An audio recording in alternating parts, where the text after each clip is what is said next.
Hello, Leila here. Welcome to my YouTube channel. In this video, I'm going to talk about the differences I noticed while being on vacation in the Netherlands. Yeah, wir sind neulich nach Nederland gefahren. So it's kind of interesting, I think, because I have the American perspective of how things work in the US in Southern California. And then also I have the perspective of how things work in Germany because I've been living here in Northern Germany, Hamburg and Oldenburg for a few years. And also I've been learning German, but I'm gonna make the language differences between Dutch, English, and German. That'll be my next video. So this video, I'm gonna just talk about the street, cars, driving, signs. So make sure to subscribe if you want to see the part 2 and 3 of the Dutch differences.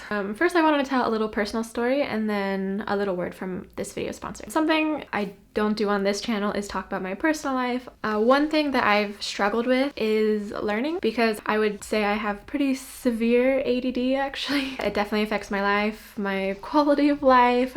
I've struggled so hard and in so many ways. I really struggled with language learning especially. I never thought it would be possible for me to learn another language. I studied French for 4 years in high school and I never got anywhere near conversational. So the fact that I can speak with coworkers, I can speak to Germans and like communicate is amazing to me. Also, having ADD, I've had to learn how to learn. And what I found, what has really helped me is I do love group classes, but also private one-on-one is really important for me as well.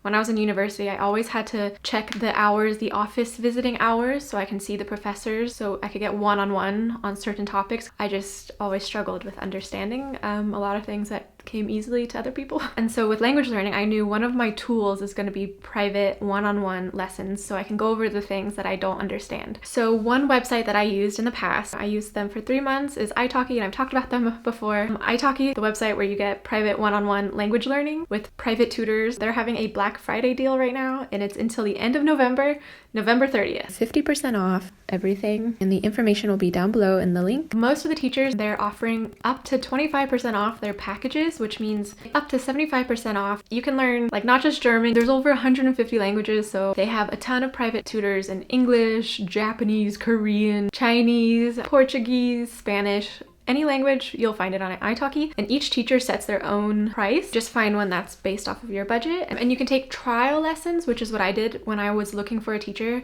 The trial lessons start at €1, so you can have a little trial, you know, see if you match well with the teacher. So sign up with italki with my link down below, and you can find out more about their Black Friday sale by clicking on my link. In the future here, I'm gonna use italki and practice my accent. I'm just waiting when I have some more free time with my job so I can learn some more German. First will be the streets. So my boyfriend, he's from Germany, so he noticed some things that I didn't notice because driving in the US, I'm kind of like a really slow, cautious driver, which is not anything like any German. I've never met a German that likes to drive slow. Our perspectives are different. So he thought the Dutch people who were driving were getting way too close to his car when they were changing lanes, and he thought they weren't giving enough space compared to German drivers.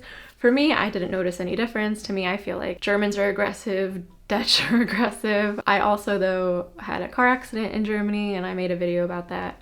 I was hit by a car while riding my bike and I was in the hospital and I couldn't walk for a month. So I might also have different perspective of things. Take that with a grain of salt, I guess. In the US, I think most people give enough space, but of course there's the idiots who don't. So next will be roundabouts. Lots and lots of roundabouts. And it gets really complicated sometimes. There's like 8 different things you can go through. So you gotta definitely pay attention when you're going through these, and we're using like Google Maps the whole time too, so that made it like a little more challenging. We did all right. So I was just surprised because there's no roundabouts in Germany. Like the countries are so close to each other, but they have such different philosophies with driving. And then in Southern California, there's only one roundabout I know about. Also not a really popular thing on the roads. How do you guys feel about roundabouts? Let me know down below. I mean, I kind of liked it. Like you don't have to do the whole stopping at the red light thing. That was kind of nice, but then sometimes it was pretty, a little stressful. Third difference I noticed was the little narrow lane on the freeway on the very left side of the freeway. That was totally different. In this lane, it looked not big enough for normal sized cars, and there was a whole bunch of normal sized large cars going through this lane that were like, I don't know, it looked like they should not be allowed to be driving in that lane because did not look big enough. But let me know down below. Is that an emergency lane and just cars use it when there's no emergency?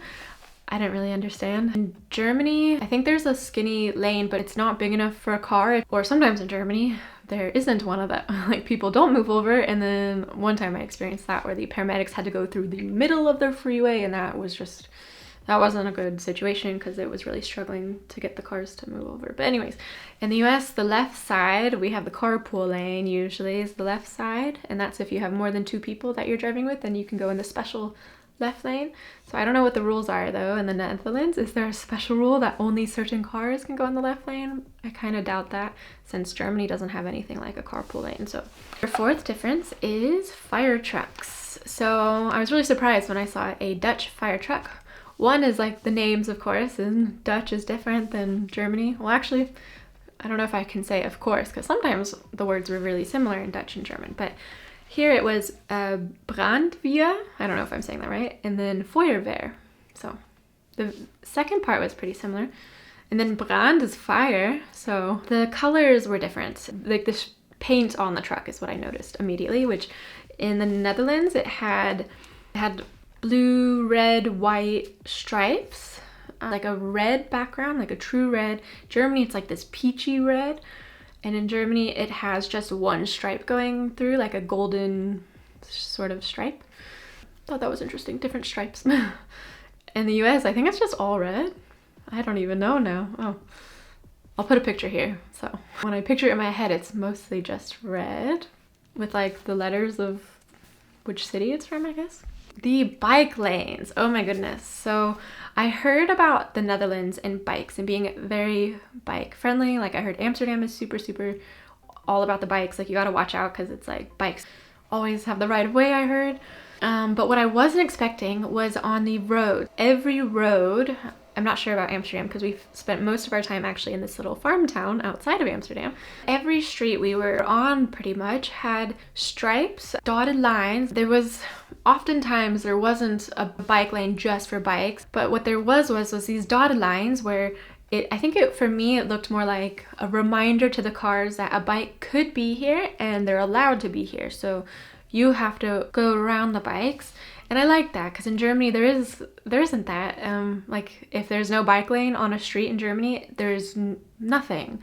So yeah, but I kind of like that there was like paint on the ground to remind drivers. I thought that was a clever way to solve the problem of not having a bike lane. And we did have bikes there and we went on a few bike rides. I got to experience what that was like. For me, it was definitely scary to share the road and like the cars would get really close to you when they're passing you.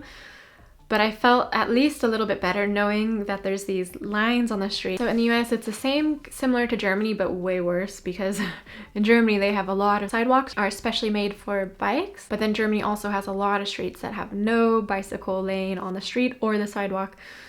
The US is like, of course, last place here because we have no bike lanes on sidewalks. I have never seen that, at least in any of the places I lived. And we also have very rarely do we have streets that have a bike lane on it, unless it's just a really major street, then it might. The Netherlands definitely wins here with at least putting the paint on the street. Let me know what you guys think of the bike lane thing that the Netherlands do. Do you wish in Germany that you had that as well? Do you think that would help the drivers to better yield? So the last thing is actually a language difference, but also it had to do with the road. So a little sneak peek to the next video. During one of our bike rides we were taking in the farmland, there's a sign that was warning you. I would say an upper intermediate now speaker of German, so I was able to understand many of the signs because the Dutch signs and the Dutch words a lot of times are very similar to German words. They may be spelled totally different, but the pronunciation, you can like get it.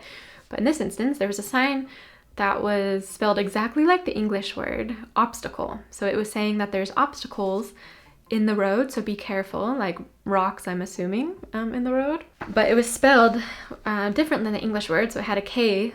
So obstakel,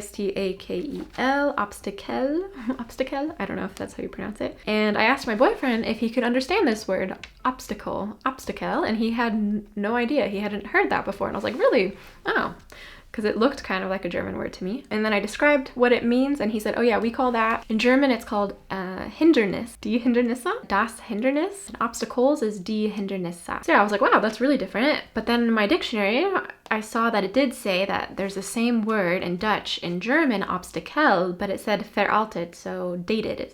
So I guess Germans aren't using this anymore. Let me know down below if you guys still use obstacle. because according to my dictionary it says no. Oh yeah, and that brings me to the last point I'll probably touch on in the next video, is I was trying to figure out, because when I hear Dutch, to me it sounds super old, like historical to me, like archaic. I don't know what word to use to describe what it sounds like. It sounds so cool. German sounds kind of like boring to me because I'm used to hearing German, but wow, the Dutch sounded super crazy to the ears for someone who has never heard Dutch, really. So, and it made me think it was much older than German, but then when I was Googling, I saw in most websites and diagrams, it always like has this little language family tree kind of thing, and it shows Dutch and German on like the same branch of the tree, or like the same level, so saying like they're cousins, so one isn't older or younger, they're like first cousins or something like that. So yeah, that surprised me. Let me know if you're more of an expert down below. Is Dutch older?